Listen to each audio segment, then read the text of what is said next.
The Chicago Cubs lost to the division to the Milwaukee Brewers. Milwaukee Brewers have been on the Cubs' tail for the last month. I thought the Cubs would still pull it out, but apparently, for at least throughout the season, the Cubs have had trouble scoring. Man, for some reason, this team has a lot of talent on the team. I understand they have a new hitting coach, and the year they won the World Series, they had a different hitting coach.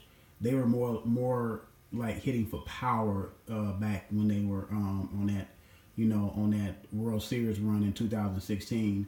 They got a hitting coach who was teaching them how to kind of work the count, because you have to be able to work a pitcher down, especially a really good pitcher. You have to be able to work the count and make the pitcher throw as many pitches as possible.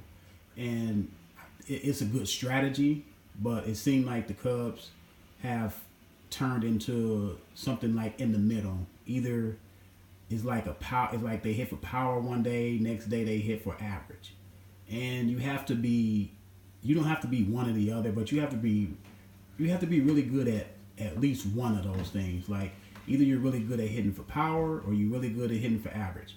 Now, in today's league, it's all right to strike out a lot. Like back when I used to look at baseball, I've been a Cubs fan since like the middle '90s. So back when I used to look at baseball, baseball players were they had to hit for average. Unless you hit like a godly amount of home runs, you had to hit for average. And it's like nowadays, it's okay to strike out 200-300 times a year, man, and nobody thinks nothing of it because a guy probably hits like 35-40 home runs. But you have to hit for average, especially when you start going to the playoffs and you're facing these great pitchers. You have to be able to slap the pitcher around, make the pitcher go deep into the count, work the count, and you know what I'm saying, hit to the other side of the field, opposite side of the field. But the Cubs got really good hitters in Chris Bryant, even though he's been battling a shoulder injury. Javi Baez, he had an MVP season. I don't know what happened to Russell.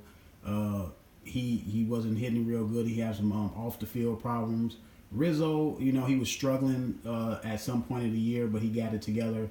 And Kyle Schwarber, he's kind of up and down. He's there like mostly a power hitter, but for some reason these guys having trouble scoring, and the pitching been shaky. At least the bullpen has been shaky. The starting pitching has been solid, but the bullpen has been a little shaky. And with all those problems, I thought the Cubs still should have won the division. They only scored one run versus the Brewers in a winner take all at the Cubs Stadium. I thought they would get it done, but apparently they didn't. So we have to move on from that. And they have a one-game playoff, wild card versus the Colorado Rockies. They're gonna come to Wrigley Field, and hopefully the Cubs can start hitting, because they have to. They got if they win, they go to Milwaukee, for game one. So, and Milwaukee got a pretty good team, man. Milwaukee got a pretty good team. Now, can you say did Milwaukee win the division or did Cubs lose it? I believe the Cubs lost it more than Milwaukee won it, because the Cubs fizzled. Now they had a pretty good last month. This month they had a pretty good month.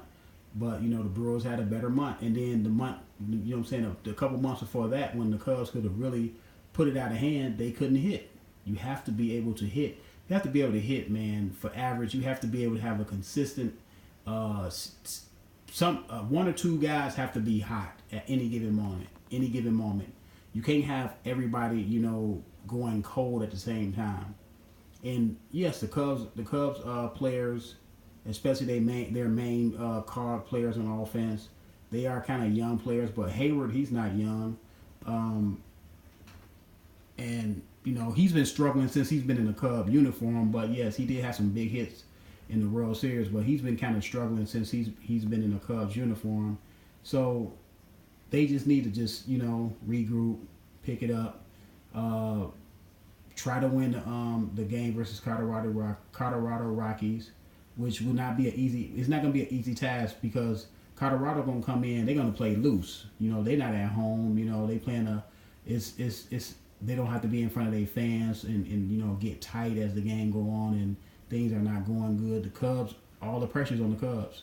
The Cubs have won the division the last 3 years. They won a World Series, so this is the best stretch of the Cubs organization I have ever seen, and I've been a Cubs fan for a long time. I was there for the Sammy Sosa years. I was there a little bit for the Mark Grace years when Mark Grace was playing.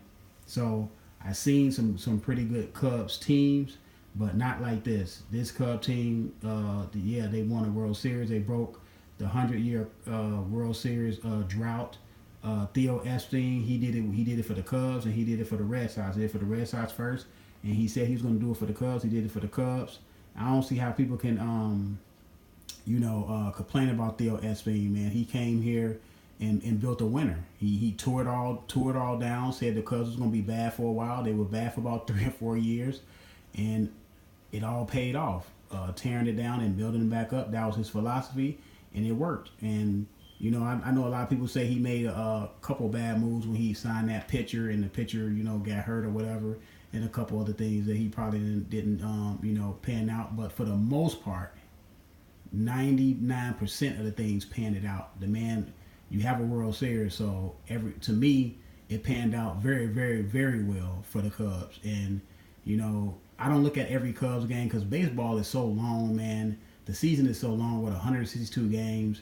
It's hard to keep focus on every game, and most fans that watch baseball, they take a lot of losses hard. In baseball, they're going to lose a lot, so you're going to take a lot of games to heart. So I really started paying attention maybe like 2 months ago. I started really paying attention and seeing that the Cubs, they had a pretty good sizable lead when I started paying attention. I think they was up by 5 or 6 games, and all of a sudden it's slowly dissipated as they stopped hitting, as the bats cool down, which normally happens, and the Brewers was able to catch up. The Brewers caught fire. The Cubs cooled down some, and it was like a perfect storm. But I still expect the Cubs to go deep into the playoffs. Now, do I think they're gonna win the World Series? I don't know.